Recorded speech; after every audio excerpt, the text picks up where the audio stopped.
Hi, Riverbabes. You're here, and I'm happy, so let's get started. I'm your host, Leanne Aguilera, and this is your Sweetwater Secrets preview show for Riverdale episode 307, chapter 42, The Man in Black. Now today I'll be teasing you with my 3 top secret clues about this special 3-part episode, as well as bringing you an exclusive interview with Riverdale's most frustrating mama, Madchen Amick, talking about one of season 3's biggest mysteries. But first, I'm diving into last week's comment section and taking a look at your top hisses, kisses, and theories from episode 306, chapter 41, Manhunter.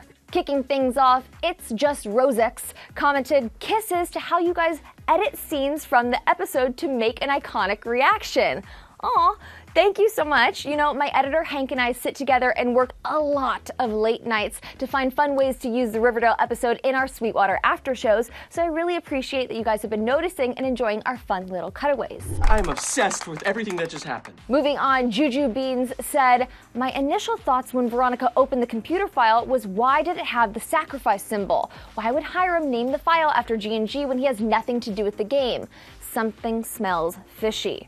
I agree, Juju Beans. Something does smell fishy. Probably not Hiram himself, because I would imagine that he would smell frustratingly wonderful.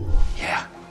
But I do agree that it was very weird that he had the G&G symbol on the file. I will say that I would be extremely annoyed if he was the Man in Black, because it just seems too damn obvious. Next up, Lovely Ann posted kisses to the amazing screen parallels, especially the phallus hug, but hisses to the suspicious look between FP and Betty. Ooh, I know, right? And a lot of you agreed with my theory that something is not quite right with FP. Nabula Ramen added, now that you've pointed out on FP, I agree with you on how suspicious he was in this episode. I have a feeling he was the one who convinced Alice to put her in the Sisters of Quiet Mercy, and Alice must be hiding something too.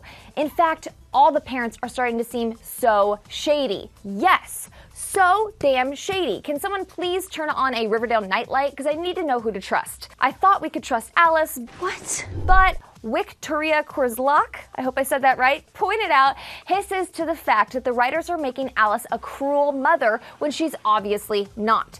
Give us our Alice back. You know, I think she belongs to the farm now. And speaking of the farm, Jules Brown offered a new theory and said the Man in Black could be Edgar Evernever, leader of the cult, the farm. Ooh, that would be interesting. Now let's dig deeper into this Edgar Evernever, shall we?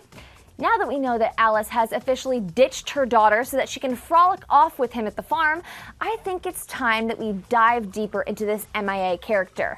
Now here's what Mädchen Amick had to tell me about this mysterious man that we've yet to meet.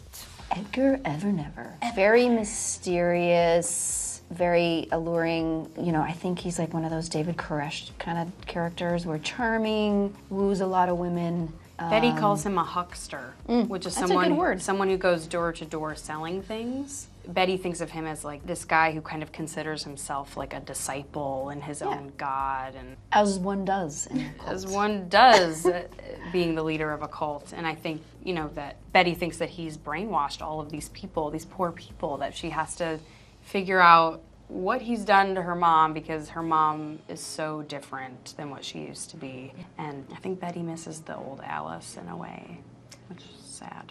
Absence makes the heart grow stronger. She would rather have the uptight. I think she would, rather than somebody brainwashed. Yes, it was beneficial for the feast that she made and the baking of the cookies. Yeah. All right, what do you Riverbabes think? Do you think that Edgar Evernever is the Man in Black? Do you think that the farm is tied to G&G? Hit the comments right now and tell me your theories. And our last comment comes from Elijah Martinez, who wrote, this is not for the episode, but for the promo for the next episode, hisses to Archie with another girl. That really fired me up. And if for some reason you have not already watched the promo for episode 307, well then you're in luck, because I just so happen to have it right here. Roll it. There's something about this place that just makes me feel at home. Everybody's running from something. Seriously? What? One hand of blackjack, winner takes all.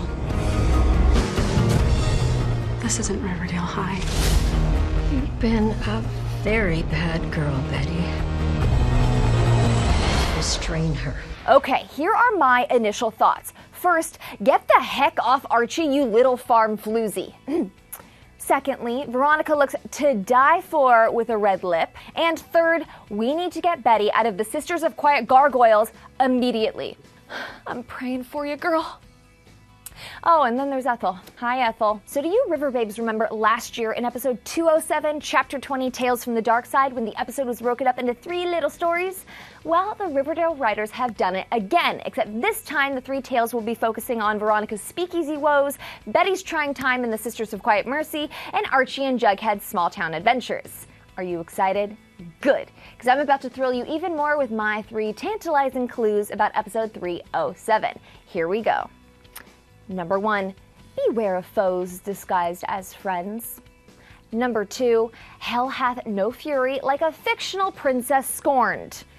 And number 3, of our 3 tales, 1 will end semi-happily, 1 will break your heart, and 1 will push a bond to its breaking point.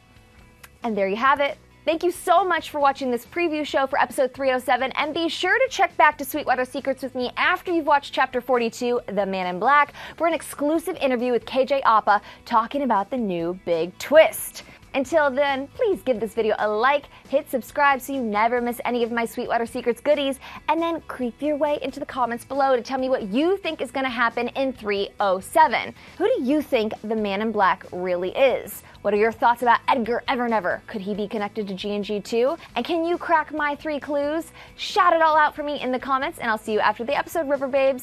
Toodles.